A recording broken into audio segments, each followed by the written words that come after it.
Welcome to Skinsights Live Welcome on Eczema. Eczema. I'm Laura, I'm the CEO of EMV Hypoallergenics, and this thing attached to me over here is Gavin. I'm Gavin Facundo Bertoto. What are you going to be? You're going to be, we got to give you a title. Maybe, Host. Yeah, host. Okay. So, Your host, Gavin Bertoto. October is National Eczema Awareness Month in the United States. Huh. We've actually done a live stream already on eczema and psoriasis, but then we decided, these two conditions are so Different? No, actually, they're so common, and they're really, a lot of people have so many questions about them. So we figured, let's do live streams dedicated to each. And so we finished our psoriasis live stream So we're doing last our week. eczema. So this week we're doing eczema. And yeah, we want to deep dive into it specifically for National Eczema Awareness Month. Before we get started, if you please like, subscribe, and click the notification bell so you never miss out on another video. There you go. Yeah. And on Facebook and YouTube, remember please to ask your questions early in the comments so that I can try to make sure to get all of them or as many of them answered as possible. Another thing you should know, today we're going to be giving away an Ooh La Lash volumizing mascara, which is a very popular product I love this for thing. us. I use it for makeup and stuff. And he does actually. And Creamy Rich Moisturizer Travel Size, which is another very popular product for us. So winners will be chosen randomly at the end of the live. So stick around. Make sure you like if you're on Facebook and follow us. And if you're on YouTube, make sure you subscribe. And please comment so you can also qualify. Please like, please so you can qualify and possibly win at the end of the live. And please also don't forget to comment about any other topics that you'd like us to cover in the future. Yeah, we could do that. Right? It'll be helpful. Yeah. So of the many conditions that VMV is prescribed for, psoriasis and eczema definitely are maybe in the top 3, right? Maybe.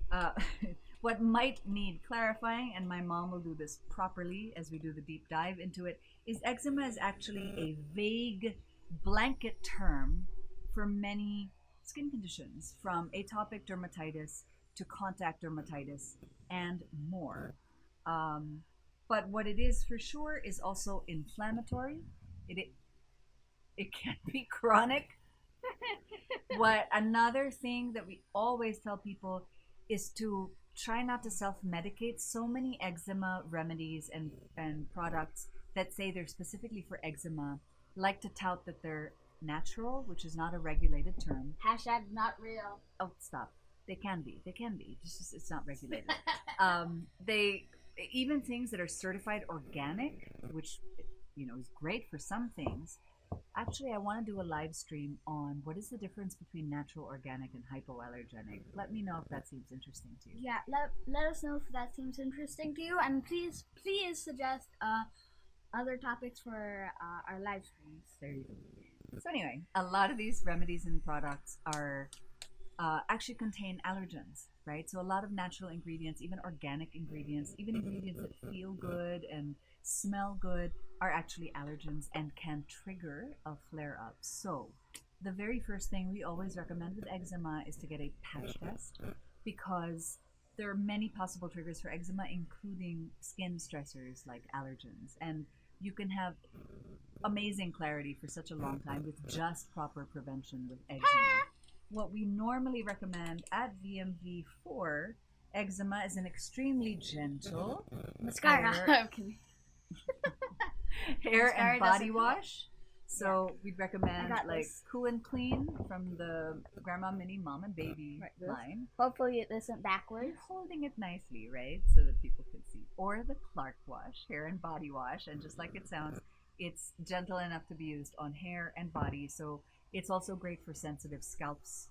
And also the conditioner. Yeah. By the way, these are just minis, so they come in larger sizes. Yeah, like 500 ml and 350. If some of the lesions or the flare-ups are sort of around the mouth and chin, the Essence Skin Saving Toothpaste is a great idea. And then, so you would go hair and body wash. Wait, around the mouth, so you did like... No. doing is not to do, just brush your teeth.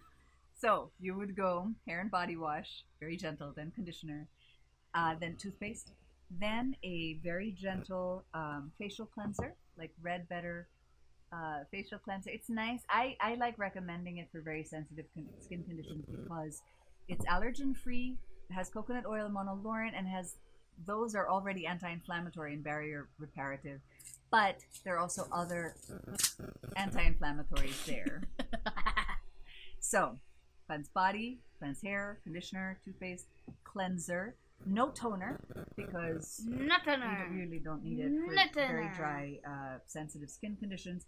But follow with mommy coddling all over lotion. Not oils well, by the way.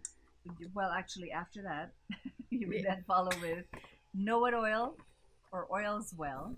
Oils well, for barrier repair. For your right? barrier Extra repair. soothing. Know It Oil also, which we showed. And for emergencies. I'm sorry, but I just like the cardboard box. For sort of very, very dry spots, you would hit them with Boo Boo Balm. If you're starting to feel a flare with redness coming on, you would do Red Better Calm the Heck Down Balm. And then, you know, ideally you wouldn't reach for a steroid unless it was a real emergency. But if it is and it's prescribed, please do that because it is important. It's really important. Steroids are important, and then but don't get addicted to it. Exactly. And we have a nice live stream actually about that because steroid overuse is really a thing. Yeah, we did. And you would end with an Armada Sun and Light screen. This is my personal beat up one. Hi, Mom. You'll get a very nice one, not this one. This one is beat up and used. Yes. but Armada baby. And there. And please keep in mind that eczema, so we all have a lot of bugs naturally in our skins, including staph.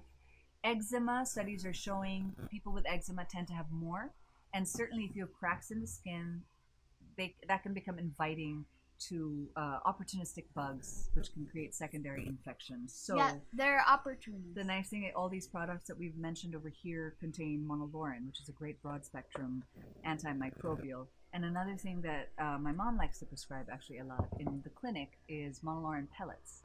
By the way, is pure monolaurin, and they look like these waxy little things. Can I? Yeah, he's actually fighting a bit of a sore throat, so okay. No, we need to show. You need to show? Okay, go show. So yeah, monolaurin pellets are also a great idea for anti-inflammatory care. You can shop all of these products except the monolaurin, which has to be prescribed at the research center and clinic. But otherwise, you can shop all the products I mentioned earlier at at vmvhypoallergenics.com internationally and vmvhypoallergenics.ph in the Philippines. We also have websites in Japan, vmvhypoallergenics.jp. In Costa Rica, I think it's from Dermatology, which is ATALLOGY. I mangled that, but Dermatology, but instead of O in the middle, it's ALL in Costa Rica. And in other countries, Niche in Germany and Austria, we're in a lot of places. So just drop us a DM to find out where. In the Philippines right now, a special that is happening is really cool. It is you're not eating it like candy, are you? How many capsules have you had? One. Thank goodness. Okay. It's not dangerous, but I just realized it is yummy. I just realized he's self-medicating, and that's not really allowed. He's supposed to be having a capful a day. So, in the Philippines, if you shop, you get this cool pouch with 4 products in it: an Oils Well Mini, which is our clinically published virgin coconut oil with monolaurin in it, plus an Essence conditioner, plus an Essence Clark Wash Mini. Wait, these two.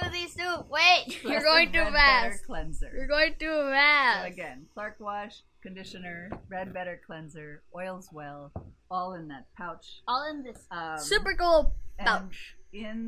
All in the Philippines and the United States, we're offering 10% off our makeup removers. You might want to show the back, honey, because that's where the distinguish. Yeah, one is oil free, and the other is based on our virgin coconut oil. They're taking over. Makeup removers are great because, especially for sensitive skin, you don't want to be over cleansing, no matter how gentle the cleanser is. So if you do have makeup on, taking more of it off first can mean a gentle, shorter cleanse after. In the Philippines, we're still we still need a few more subjects for the for the hidradenitis suppurativa study. So if you know anyone with chronic boils, recurrent boils in the skin, in the folds of the neck, folds of the groin, folds of the underarm, drop us a DM. Yes. And if you'd like a teleconsultation with my mother or any other doctor or nutritionist that we work with, drop us a private message. We'll make that happen. And also remember, anywhere you are, you can let us know your patch test results and we can customize recommendations for you based on your particular allergens. So there, things that I know my mom likes. Oh, sorry, if you're in the United States and need a patch test, go to contactderm.org. It's the website of the American Contact Dermatitis Society, and you can search by your zip code for a doctor who does patch tests. If you're in the Philippines, drop us a DM or PM and we'll hook you up. So there, on that note, I will introduce. Who are you? You're going to go get her? Yes. Okay, go get her. Come here. We're going to introduce our resource expert today, who's my mother, who's Dr. Viralio Raul. Here I am. Hello. Here you are. Okay. Yes, dear. Oh, on that note, I have to go. Bye. Okay. Bye. You have to go already? Yeah. Okay. Wait, I'll stay for a minute. If you have class, you better go. I'm not going to deal with that. So what I loved hearing from my mom when I was growing up was how her training in dermatopathology in the United States early on really exposed her to the benefits of patch testing. And to me, that's always meant an early commitment to prioritizing prevention over therapy, right? And for as long as I've known you, you keep talking about prevent, catch it early, catch it early. So besides being such a well-published researcher on contact dermatitis, atopic dermatitis, psoriasis, all these inflammatory skin conditions, I find she's been a real innovator in terms of how we understand how all these things relate to hypoallergenicity and prevention, and nutrition, and lifestyle, and an anti-inflammatory, lifestyle.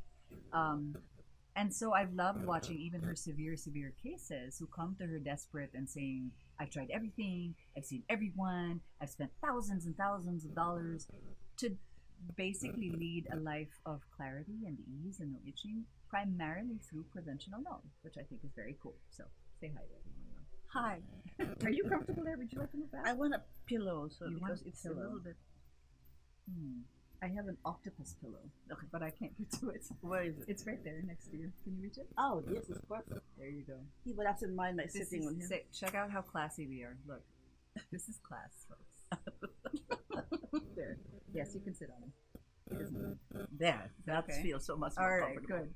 So let's start with the basics. I was explaining earlier on that eczema is actually a really vague blanket term for a lot of things. So what is eczema? Okay. To us dermatologists, eczema really refers to atopic dermatitis. To the world at large, many people think any eczema is any rash that they see that is kind of dry, but starts as a being wet in red, so dry, red, wet, and then becomes kind of scaly. They call them eczema. The So proper is it more, term, it's a descriptive term. it's really a basically, descriptive right. term for many people. But for us, like I said, dermatologists, we think of eczema as being really in the field of atopic dermatitis, which is a huge field by itself. In that people who get atopic dermatitis usually have a genetic background for it, so that they're also very prone to developing the other atopic problems, which is basically asthma, bronchial asthma, and rhinitis, hay fever, things like that. Atopic dermatitis has become so well studied. For a long time, it was basically psoriasis I was so immersed in because it was my favorite, and so many new things were coming out for it. The biologics, which target, it's all of these antibodies that they have come out now that is helping our psoriasis patients so much. The redness, the thickness, the scaling can be gone in a couple of weeks and then stay like that and clear for several months onwards or even years. So it's fantastic. But now with atopic dermatitis, there are also fantastic things that now are also being discovered. And that is that in the past, we were just thinking about the immune responses. So we were targeted on that. But now, more and more, the genes are becoming more prominent. There are so many genes that they have discovered, or chromosomes that they have fractioned out, that explain why atopic dermatitis is the way it is and why it should be treated in a certain way. I'll give you an example. The most important um, mutation in atopic dermatitis, which is an inherited kind of thing, shared with other diseases, but primarily in atopic dermatitis, it's called the filaggrin gene. The filaggrin. It's a protein that is Filaggrin. filaggrin. Filaggrin. Filaggrin. That sounds so pretty. Yes, doesn't it?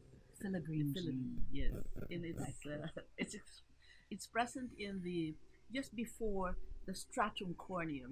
That no cells and no real cells. There's no more nucleus, but they are that saran-like horny thing on the surface of the skin. What's the horny layer? That's the stratum corneum also. The horny. But you like horny, huh? Okay. See, you got distracted. Okay, No, I was just thinking of a word we often use in backing immunology. up a little bit. So, the Eczema is a descriptive term. Term. If someone diagnoses you as eczema, it Ask. really, you need more details, because it really just means you have a skin condition that tends to appear and behave like it has these bubbles that then crust over and become itchy. That's all it means. It doesn't necessarily mean that it is a clear diagnosis of atopic dermatitis or contact dermatitis, etc. And that is kind of important for successful management. Okay. Atopy is basically allergy, correct? Yes. Right. A So, form of allergy. so you can have, because people sometimes say skin asthma and think if that's different, but if you really think about it, what they're saying is skin atopy, right? So you can have atopy of the bronchial area, It's of called the- bronchial asthma. right, or the nasal passages. So that would be Allergic rhinitis. allergic rhinitis. Right. And so skin asthma, atopic dermatitis, kind of same. But eczema is broad and vague, and if anything, it's just descriptive of what the skin looks like and tends to behave like. Right. But let me bring you to the opposite ends of this spectrum of treatment that is current now, because of the new things we're discovering. Our investigators have discovered regarding what are the changes there. Number one is that filaggrin gene, and what filaggrin protein, which helps in producing the stratum corneum, and in its absence, therefore, that there is a what you call barrier defect and barrier dysfunction. So that one of the most important things in treatment was, before we were just thinking of just moisturize it with this oil or moisturize it with this particular product or whatever. Now there's a huge attention being given to the kind of thing that you will apply on your skin to address the barrier dysfunction. Exactly. Yeah. So it's not just moisturizing, which is important, right? Because you want to keep that water in, you want to help repair the barrier, but you actually now want moisturizers and humectants that more specifically repair a damaged barrier. The thing is that we need to therefore balance as well the things that we're going to be using on the going on the skin. And as far as bacteria and fungus, what happens, I keep talking about this because I see it all the time. In this day of COVID, where so many people become so crazy about using all the Clorox chemicals and all these antiseptics that are pretty strong and smell and become airborne, what happens is it gets eventually to your skin, either from the environment or from the things you're actually applying on your skin. Okay, so You can destroy that balance of bacteria and fungus. And bacteria actually may die more quickly, because the fungus, after all, is a native, and so therefore it stays a bit. Right. And then the next thing you know, they proliferate more. And one of the things I'm getting to see a lot are what do they call incognito fungus manifestations of a fungus infection that's not quite the same as the usual. A fungus right. infection usually looks like but circular things with scaling at the periphery as it expands further. Not these ones.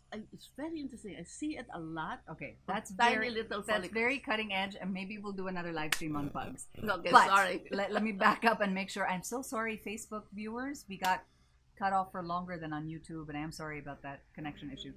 But to back up, again, eczema is not a diagnosis. It's more a descriptive term for how the skin looks and behaves, which is it kind of gets these wet blisters, then dries up, crusts over, gets itchy, etc.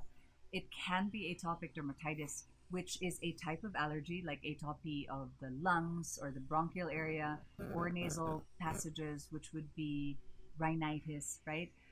Allergic rhinitis. And then it could be contact dermatitis. The other thing to know is because of these fissures in the skin and perhaps exposure to allergens, perhaps exposure to all of these disinfectants that we're using now to stay safe. So don't stop using them, okay?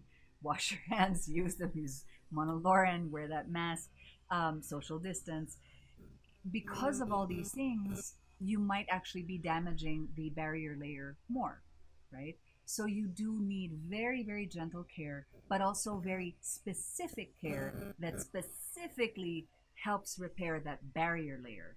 I think something that's worth emphasizing here is steroids provide temporary relief that's powerful, dramatic, and awesome, and sometimes necessary. So if your doctor prescribes them, you gotta use them, but don't overuse them.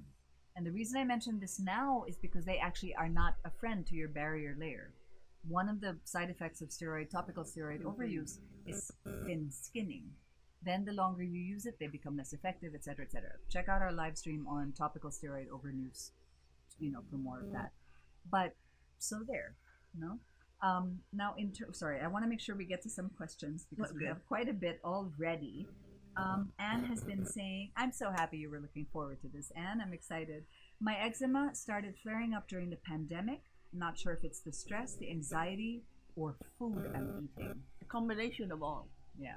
I was just going to say when I heard her talk about the environment and all that, that among the things that we've always known, but it has become so much more important for us to talk about is that the genome, the genes in many diseases is very important, but it has become even more shown in studies that the exposome, the environmental thing, whether it's internal, like the diet, and sleep, or external, like the chemicals that are so rampant in the air nowadays, they're equally important, or the traffic or the pollution, which fortunately there's not much of nowadays, but it's still there, So the environmental factors that affect you as a human being, that affect us, can affect the skin as well. But I want to ask actually here, because it's a little gray, this idea of, I hear a lot of people who say, I have eczema, so I can't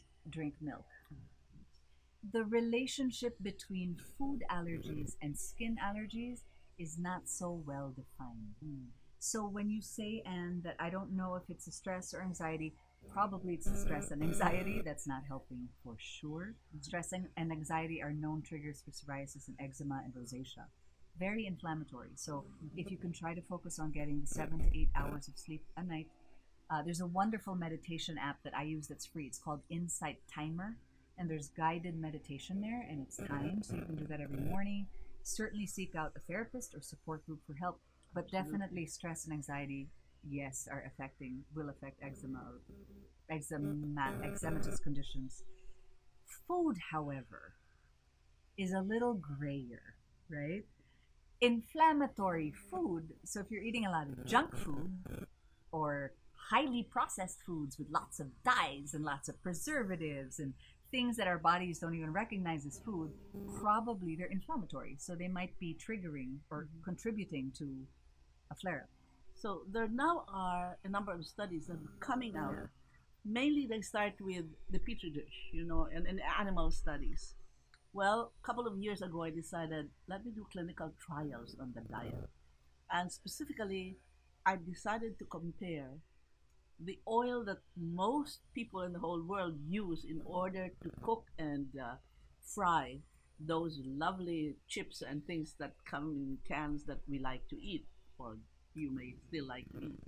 Let me continue on this study that you did, but there are a number of studies now. Clinical trials is always the best way to begin it, and then of course over time, the systematic review and all of that, and more people will be doing wider, more people spread out all over the globe doing these studies. But in particular, I would just wanted to see whether one oil that is used by process for processing a lot versus the coconut oil, which isn't, except in certain areas Can of the make a world, difference. can make a And difference. it did, long short of it. However, just to double down, no, it's not that I can't have gluten because it's bad for my eczema.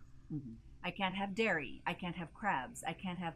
It doesn't work necessarily like that, right? So you have some people, for example, who can eat mango, um, but you can't really apply it on the skin. Or eat lemons. Citruses is sort of a popular one where you can have citrus in your drinks, in your salads, in your foods, but you can't use a product that has citrus, which is a top contact allergen. What she's talking about is the chemical called terpenes. They're the ones that are present in this nice smelling mango and cinnamon and Right. So we'll get into allergens another time because that's another long one. But just to be clear, when we say that your food intake can affect your eczema, that's not such a direct correlation between your prick test, which is for food, dander and stuff Dust like mite. that, dust mites. That's not a direct automatic correlation to topical ingredients that you can apply on your skin.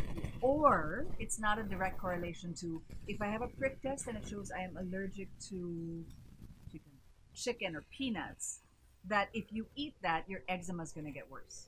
It just because the two different cells are involved, the B T cells, right? It's not so cut and dry, is what we're saying. So it's also it's an art form. It's I mean So art it's and science, of course. it's complicated, But you have to go to a good allergologist who will really explain and work with the- your dermatologist. Yeah, Actually, that's what we should do: is a live stream on food versus skin allergies. No? there you go. The dermatologist will. So allergologists normally do the prick test. They're also doing a patch test nowadays. But the dermatologist basically does the patch testing, which I really love because it's Very application or putting the things on the skin and making the atopic dermatitis worse. So contact dermatitis and atopic dermatitis very often coexist. What I do with patients with atopic dermatitis are really bad is I clear the atopic dermatitis first using all sorts of things, including controlling their environment, helping them out, including even meditation and all of that, and the diet and the sleep and all. Taking care of that, removing the steroid. I have one right now who's severely irritated, inflamed, infected. Doing this slowly. I put them in a bathtub where they soak, and I have a fantastic nurse who does the moisturization with the coconut oil and petroleum jelly or whatever I put in.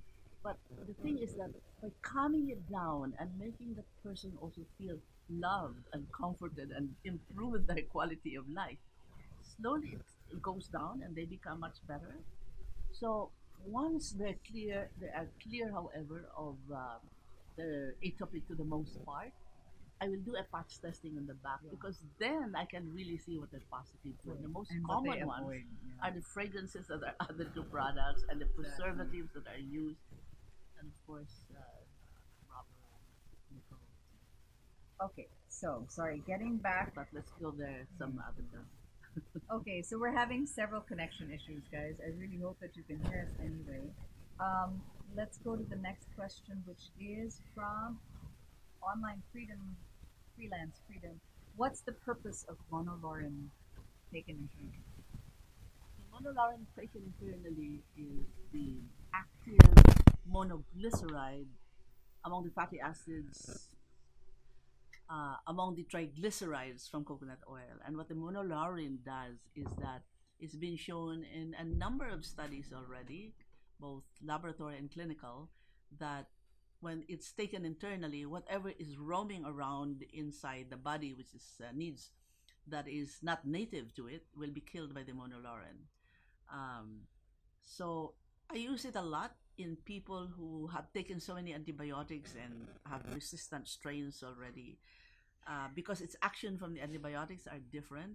The antibiotics act by enzymatic action as a rule, whereas monolaurin acts by physical destruction of the cell membrane or the membrane of the organism. So we have another live stream on monolaurin and VCO Oh, we do? in Oh, terms okay. of antimicrobial Action. efficacy, right? That would be very good. But in terms of, let's say, for eczema, it's great for anti-inflammatory. If you're dealing with secondary opportunistic infections, it can also help with that.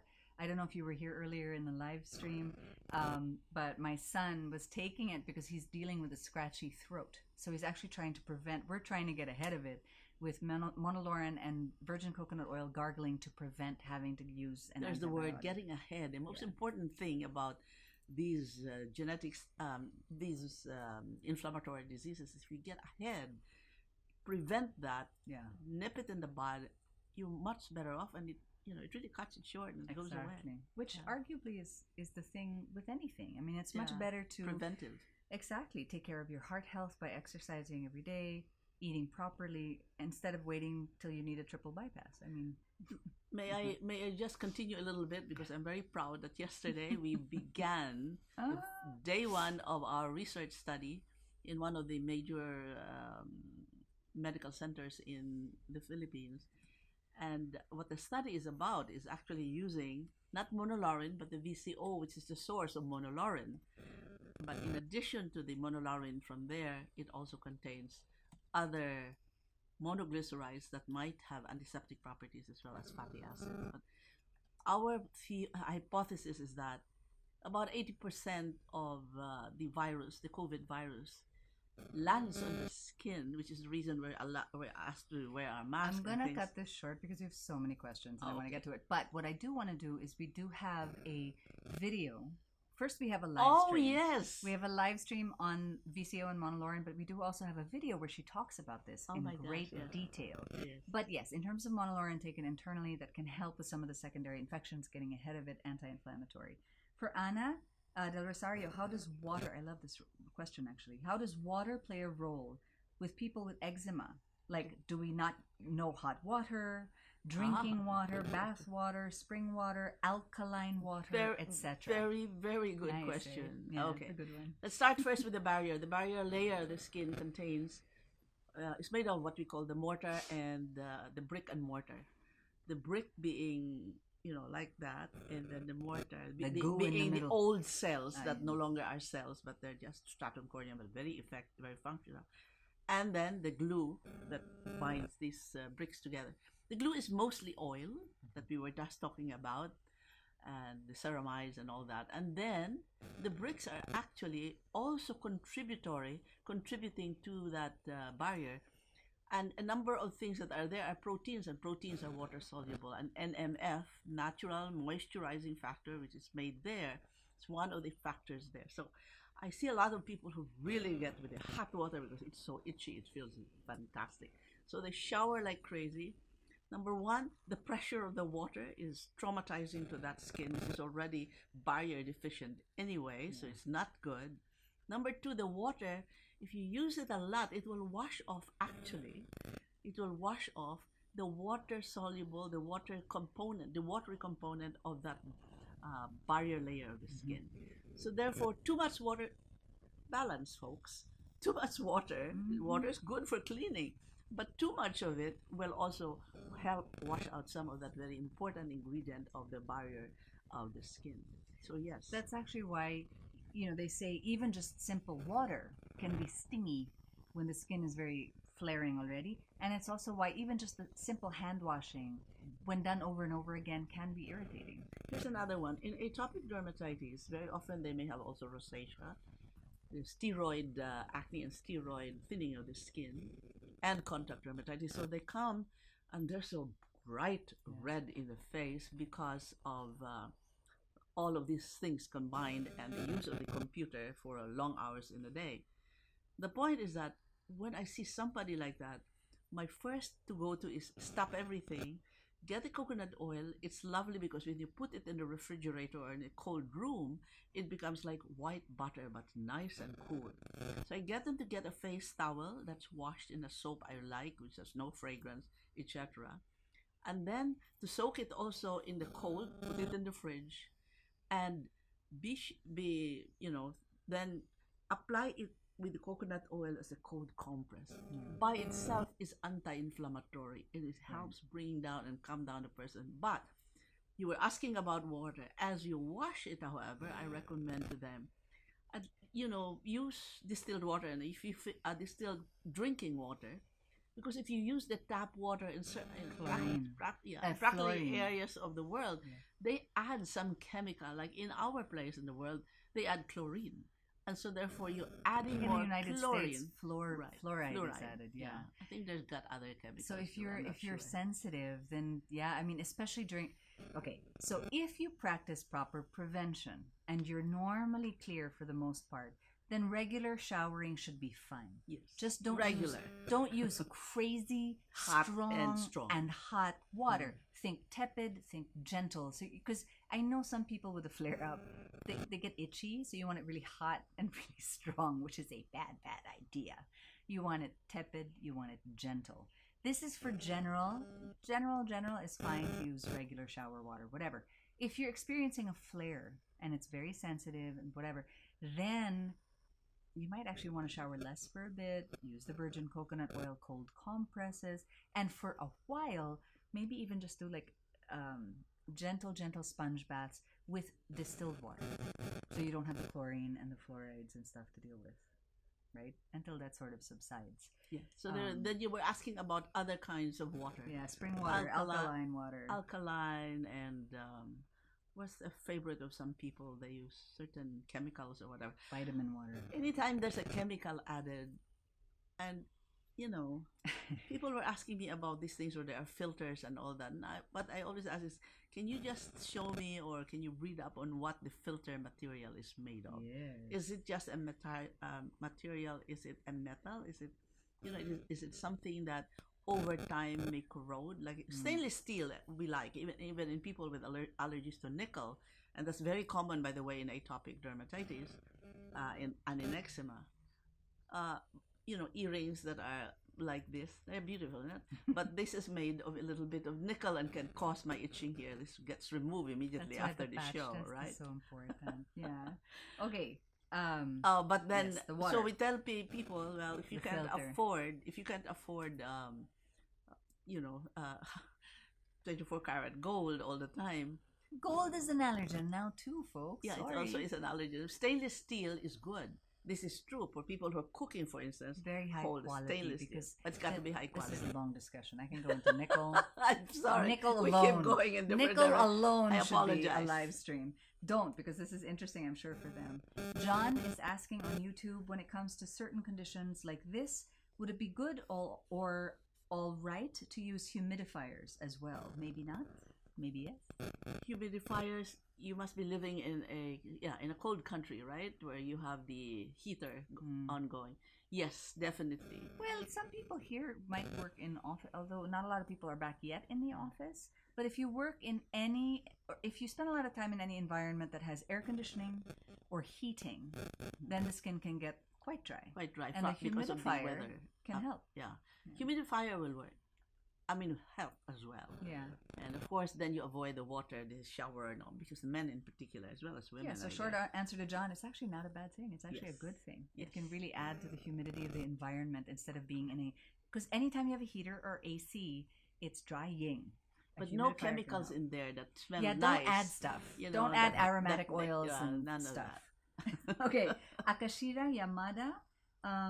If I'm not mistaken, there are two questions, so I'll try to get them both from YouTube. She has a question on, is eczema a sign of something more serious, and what can kill eczema, or what to use when having eczema? So first, is it a sign of something more serious? It can be. There are diseases which are more serious than the ones we were talking about, but the most common things that people may mistakenly call eczema are seborrheic dermatitis, rosacea, the dandruff in the scalp. It's not necessarily more serious. Right. It could be the others are they're genetic diseases. Netherton syndrome is what I can think of right now, and IgE, hyperglobulinemia, and things like that. There you go. It could also be, if I'm not mistaken, people, let's say, who are undergoing chemotherapy, right? Their skin can get extremely dry and sensitive, so that might be indicative of that. But it's not the kind of thing that if you see the skin start to blister and crust over and itch, that it's necessarily indicative of, oh my God, a very, very serious health condition. No. But you need your dermatologist to make that call, not you. I was just going there. Please go to your dermatologist Exactly. to really evaluate you properly, rather than you going to the drugstore and saying, "What's new out here?" So I see a lot in people. So I'm trying this new thing here, a new thing. Don't do that to yourself. Go to a dermatologist. Spend the money on the dermatologist first. So Akashide Yamada-san's next question was, what can kill eczema or what to use when having eczema? Eczema is not something that you can kill, unfortunately. And it's not something that you can cure forever. You can manage it. But like psoriasis now, management can be years and years and years and years of clarity. Because it's like an allergy, right? You manage your allergies, but you can go, if you're doing it well, you can go years without having an allergic flare-up. Atopic will get there to the same level that psoriasis has very many clear people also, because now we're in the realm of precision medicine. I like that. Before we used to call it personalized medicine. Precision sounds better because it's really precise. And she likes the Targeting. gene stuff, yeah, the very Targeting. targeted stuff. But in short, the best way to handle it, number one, get the right diagnosis, not just eczema, because it's a blanket term. What is it? Is it atopic derm? Is it seborrheic derm? Is it psoriasis potentially? Is it contact dermatitis? Get a patch test so that prevention can be really targeted. You don't use the specific ingredients you are allergic to, because it's one thing to say, oh, I just use natural, oh, I use organic, but you could be using a bunch of stuff like lavender that might be hugely reactive in your patch test. So you really need a patch test to practice proper prevention. Then everything else after that is gentle, gentle, gentle, moisturizing, moisturizing, moisturizing, barrier repair, barrier repair, barrier repair. That's pretty much it. But I can get into some suggested stuff at the end of the live. I hope that helps. Okay, another question is from, SD Girl. My 5-year-old child was diagnosed with dyshydrotic eczema in her finger. We're putting clobetasol since April daily. It goes away, but also always quickly comes back after stopping the meds. Can you recommend what to use? Thank you for asking. Thank you for asking. Dyshidrosis can occur in children not as much as in adults, but it's tiny little bubbles that appear in the skin, and so it could be actually eczema or contact dermatitis. Where this is where I always advise people is that when I really look carefully into the hands as well as the feet, because that also, dyshidrosis also can be in the soles of the feet. Take a good look at it and look at the pattern again. Pattern. Where does it appear? Is it really bubble here, bubble, and then a finger like that? Or is it just on the right hand? And in the right hand, where in particular does it appear? Is it just where she touches a doll constantly, or has a metal or rubber that is colored red that she touches all the time and holds in her hand?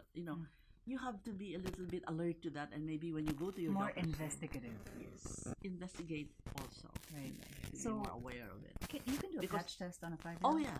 Already. Yeah. So it might be a good idea, because here's the thing. If I understood your question correctly, you've been applying that Clobetasol steroid is a steroid since April, The and top it's steroid a top, in very potency. powerful steroid. These things should not be applied for more than 2 weeks at a time, That's as a 6 general months. rule. That's long. That's And the problem is it will just make it worse, because you'll have thinning of the skin.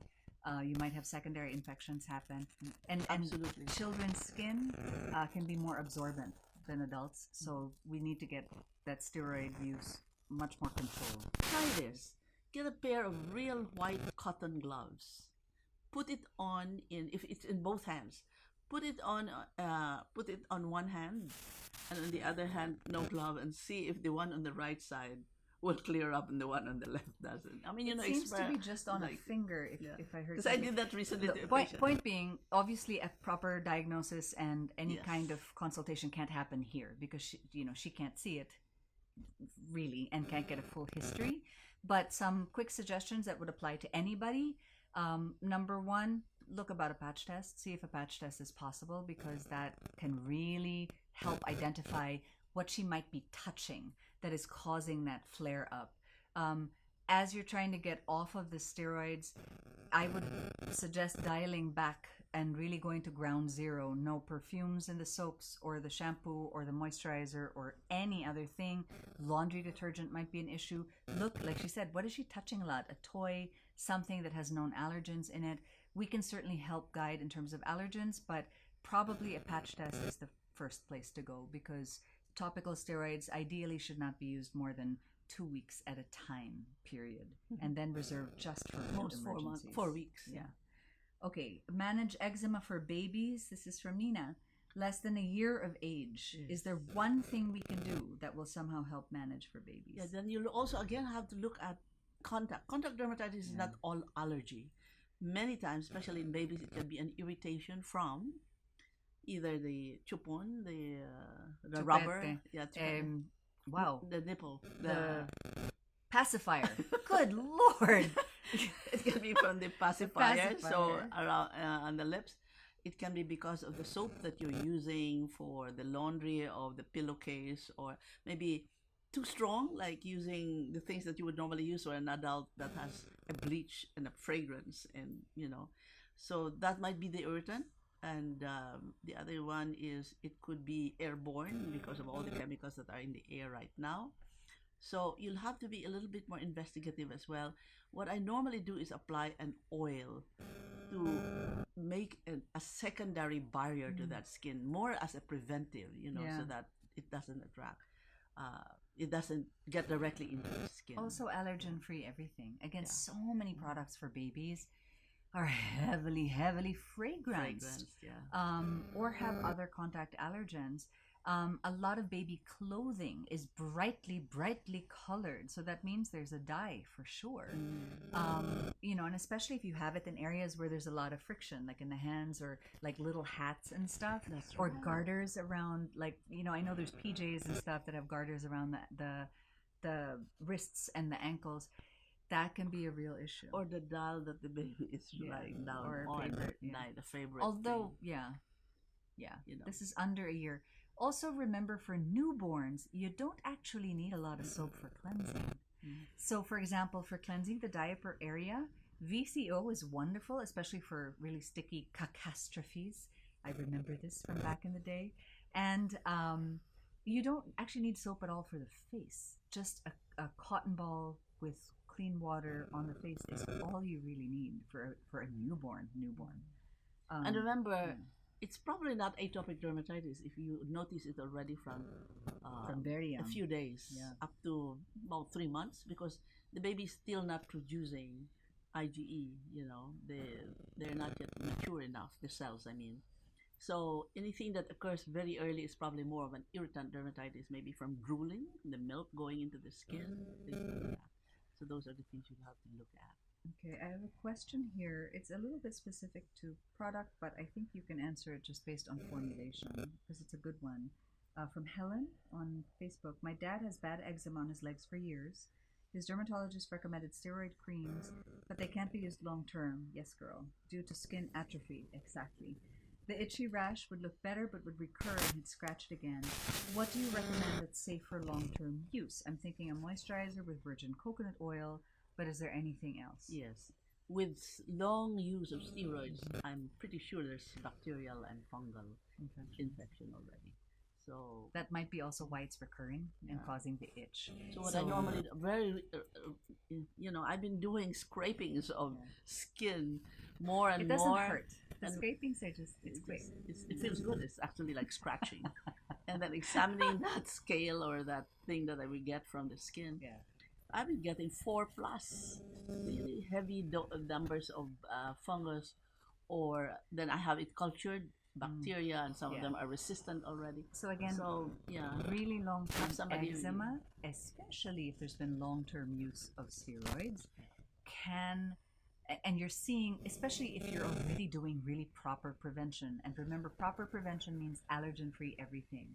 Hair and body wash, moisturizer, definitely moisturizer with virgin coconut oil, virgin coconut oil, no fragrance, no preservatives, no dyes, no formaldehydes, none of that stuff.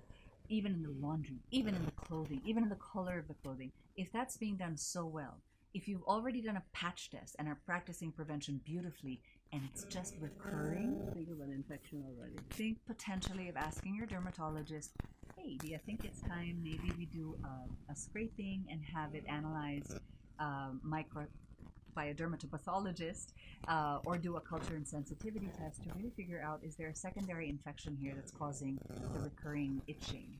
That might be worth it. It may be bacteria, fungus, or even mites. Exactly. I see lots of mites. Another question from Anne on YouTube. Is eczema hereditary? I have it, or my son have it as well. What can I do as some form of prevention? And I know it'll be hard to stop him from scratching once it's there. Oh, definitely. So, way One to of the think reason about for it. scratching is usually the dryness of the skin. So there you are. Proper moisturizer again.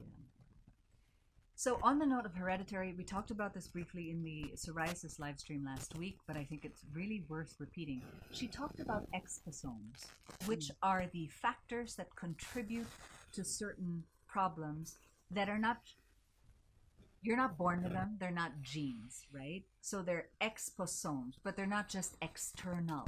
They're also internal. They can be food that you're eating, drugs that you're taking, The sleep that you're missing, the sleep that stress you're that you're missing, having. exactly, as well as, of course, your external environment, what you apply on the skin, pollutants, disinfectants you're exposed to, etc.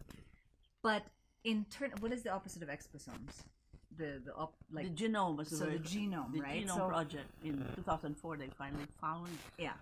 But then after that, the next project is exposomal project. Okay, so here's the thing about genes, right? You could have the genes for diabetes, or psoriasis, or eczema, or bronchial asthma. It doesn't mean you're going to get it. I have diabetes on both sides of the family. She is the healthiest But person I I'm, know. you know, But here's the thing: the genes that you were born with are the genes you were born with. They don't go away. But there's definitely exposomes that can influence proteins that turn certain genes on or not. Right. So if you have diabetes in the family, if you eat so well, you exercise daily, you do all the things your doctor says, you might be able to not have diabetes. And the same applies for eczema and psoriasis. So if you have eczema, again, first figure out what that is. What are we talking about? Are we talking about atopic dermatitis? Because eczema is just descriptive. It doesn't mean anything necessarily besides, oh, it looks a certain way, right? So get a proper diagnosis first. Is it contact dermatitis? Is it atopic dermatitis? If it's atopic dermatitis, it's a type of allergy, which it can be hereditary. So then maybe when your son is old enough, I don't recall if you said the age, you can get a patch test, and already he can start avoiding the things that could be triggers, right? Avoid allergens, avoid stress, eat chocolate. Okay, from Annalisa on YouTube, do all aromatic oils trigger eczema, whether diffused or applied topically? no, allergy is very specific. If you're not allergic if you're to not that, allergic to lavender, if you're not Yeah. allergic to the ilang cinnamons ilang. or ilang, But if you are allergic to them, or the balsams, but if you are allergic to them, topical or diffused, avoid it. avoid it, folks. There is such a thing as airborne contact dermatitis. So if you're allergic to lavender oil, and I love the smell of lavender oil, but it's a top contact allergen and a top photoallergen. So you actually might see some people who have lavender farms with severe hyperpigmentation. That's from that. Then yeah, it doesn't matter if it's topical or aromatic. You should not use it. Okay, does all salt water, this is Patch from test Sarah and you'll Jane. find out. Sarah Jane on YouTube, does salt water, soaking with Epsom, for instance, before moisturizing with virgin coconut oil, does that work? Is it a good idea? Soaking with what? Salt water Salt or Epsom salts? Salt water is okay up to a certain level, but don't overdo it. I very often add a little bit of baking soda to the bathtub in people who really have very dry, thick, flaky skin. But otherwise, I won't use it if there's really none. And so just a little bit of Yeah. water, a little bit of warmth if you were talking about the bathtub. What was the question again? I'm sorry. Like salts, Epsom Epsom salt or salts. salt, or even baking soda. for Soothing, that matter. soothing. Baking soda, very Can feel soothing very also. nice. But Baking don't- soda used with your doctor's guidance because it can have some toxicity risk. Right, right, But it can be nice and soften the crusts Right. and all of that. right. And then immediately, while your skin is still moist, Virgin coconut oil. put the oil of your choice. I Yeah. always recommend coconut oil. And Yeah. then, if it's really very dry, on top of that, still apply another occlusive, which is very reliable, is also petroleum jelly, petrolato. Another thing she likes to do, actually, that I've heard you recommend for some patients is you put the virgin coconut oil and petrolatum, pure, okay, not petrolatum with other stuff in it, and then either put like cling wrap on it or like a white sock or something and leave it on overnight because it really softens. You know, I do that all the time on patients, except recently I had a patient who said, how come my feet get better, but when I remove that plastic in the morning, it's irritated. So I'm thinking, oh my God, maybe them acrylates are right there. In the plastic, yeah. Sorry, by the way, a note on clothing. Like if you're gonna do that with like a sock, darker clothings always potentially have more allergens than lighter clothing. If you can find cloth that is really natural, not even white, untreated, like natural canvas, natural cotton, very soft, not chlorinated, not bleached, and not stretchy, that's usually the safest option. Okay, there's a nice comment here from Patrice on YouTube. It's amazing how complex we are, the whole biosystem. I totally agree. And what's amazing is having grown up with a hardcore researcher, not just a clinician, but a researcher who writes in journals, edits for other people, etc., does her own clinical trials, is really learning how much changes over time. Everything that was, truth at one point, okay, this is more fine-tuned understanding, which is why it concerns me all the time when I hear friends even say, hey, I saw this online, this is dangerous, this is whatever. And I'm like, okay, check the source. Yeah. Is it like from a reputable news source? Is it a study that was published in a peer-reviewed journal? Then maybe, right? Because even the experts will discover new things all the time, which means that little old us who are not reading these things day in, day out, of course we're going to miss stuff. But I agree, we're so complex and such amazing creatures. I have another nice comment from Beverly. I mentioned earlier, would people be interested in knowing the difference between hypoallergenic, natural, and organic as a topic for the live stream? We should have a live stream. Right, so Beverly, thank you. I got that. Good idea. I'm super game. Okay, and then I think we can take one last question, and then I will let you go and I'll continue. Sarah J. Higgins. Oh no, we answered that about Epsom salts already. Ha! I think we're good. I think we got everyone. Yay! Okay, so Summarize. to summarize, eczema is not a diagnosis. It is a descriptive term of how skin looks and behaves, where it develops these bubbles that dry, crust over, and then become very itchy. Eczema can be atopic dermatitis, which is a type of allergy. It can be contact dermatitis, seborrheic dermatitis. It could even be psoriasis or rosacea. So if you have received a diagnosis of eczema, ask your doctor if you can maybe dig deeper. What is it, right? Getting a patch test can go a really long way towards successful preventive management of eczema over time. Eczema risks include a deficient barrier layer, disrupted barrier layer, so that it really becomes susceptible to secondary infections, correct?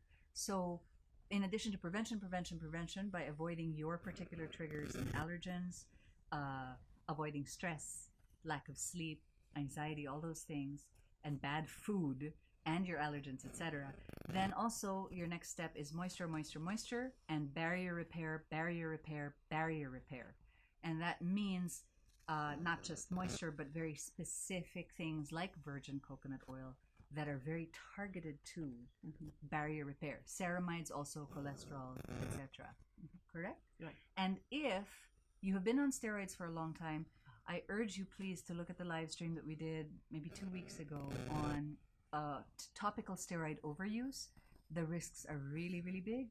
It becomes self-defeating because it becomes less effective, which of course means you use more of it, and the risks are big. Like, don't overuse them. Use them if your doctor prescribes them, but for the directed amount of time, 2 weeks, maximum 4 weeks. And if you are doing proper prevention, you shouldn't need them more than a few times a year, really. Lastly, remember, for us dermatologists, eczema means atopic dermatitis. So if you are diagnosed to have eczema, ask, do you mean I have atopic dermatitis? So Get that clarity. For clarity. Exactly. Yes. And one more thing I wanted to mention, if you were doing everything already, you've had your patch test, you've gotten the clear diagnosis, you've had your patch test, you're practicing avoidance extremely well, you're using a good occlusive moisturizer every day, plus barrier repair, and the itching just seems to keep coming back, then consider asking your doctor, maybe it's time for a scraping or a culture and sensitivity test to see if there's already a secondary infection by another bug that needs some attention. So yes, I wouldn't say it like that. I'd say, is it possible that I can be infected? You know how it is or something. yeah, Like, but ask, what do you think? But ask your doctor, work with your doctor. Ask if Yes, they think exactly. it's a good idea. they love it. Yeah. Exactly. Okay, I will let you go because I know you have research and stuff. Thank you. Thank That was you. fun again. That was fun again. Mwah.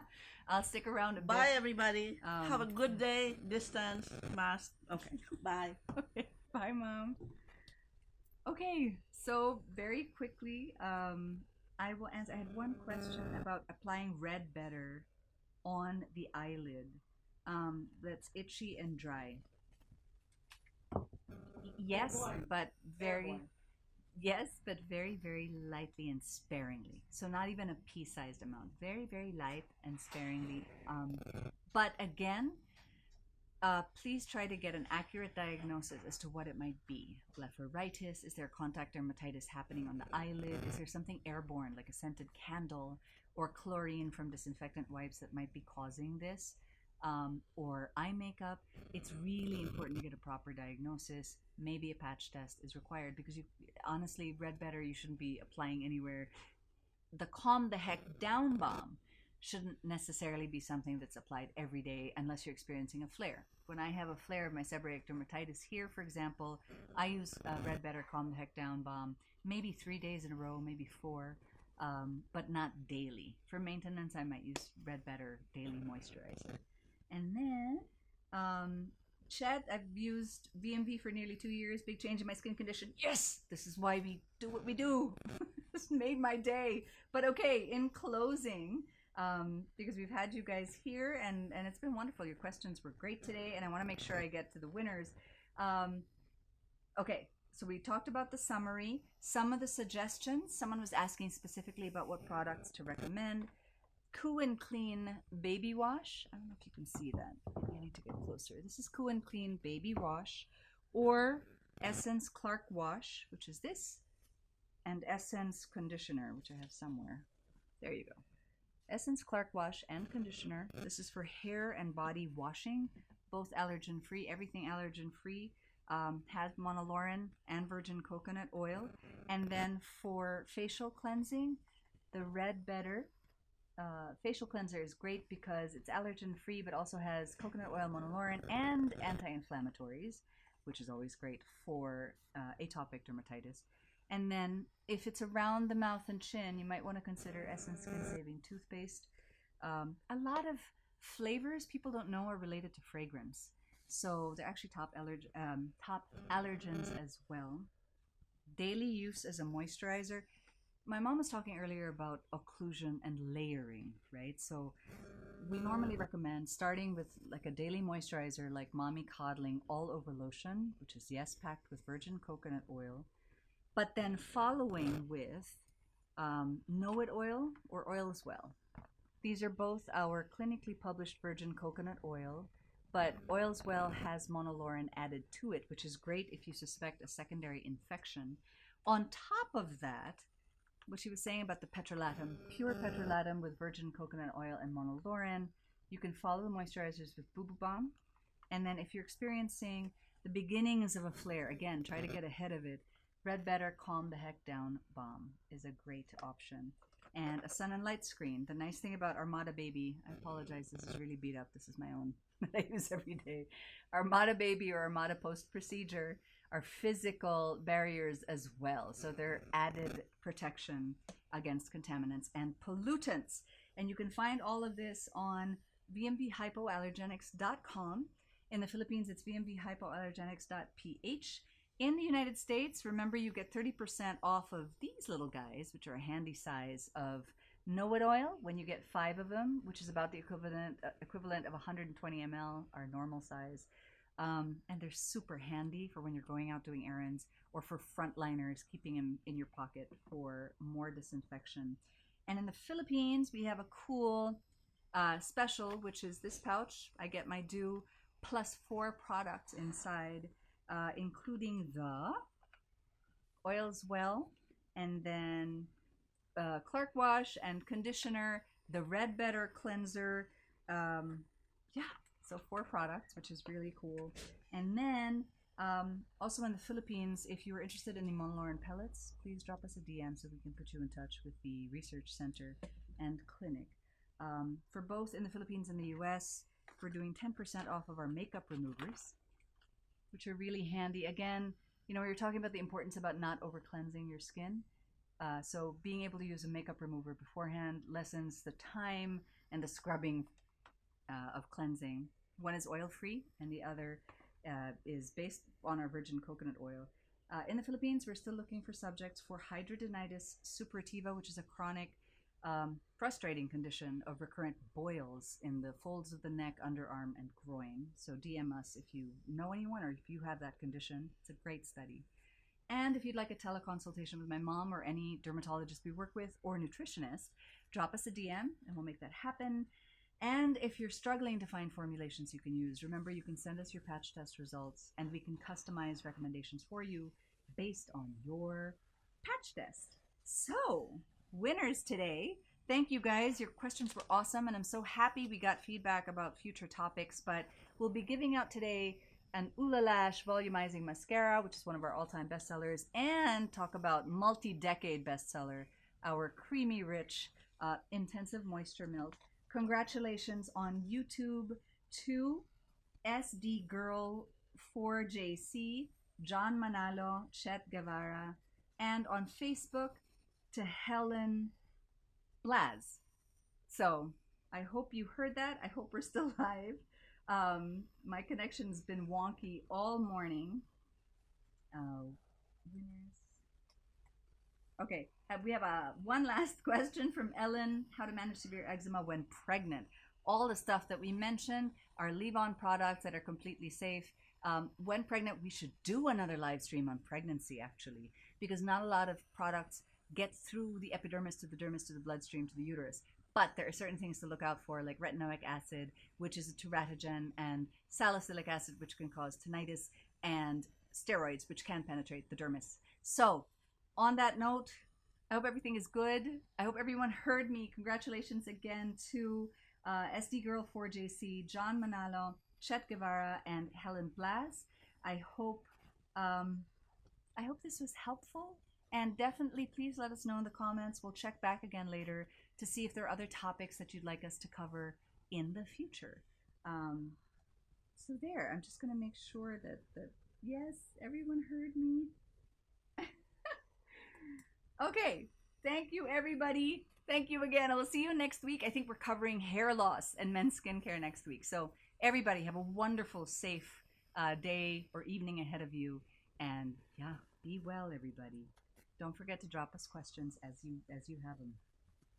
Bye.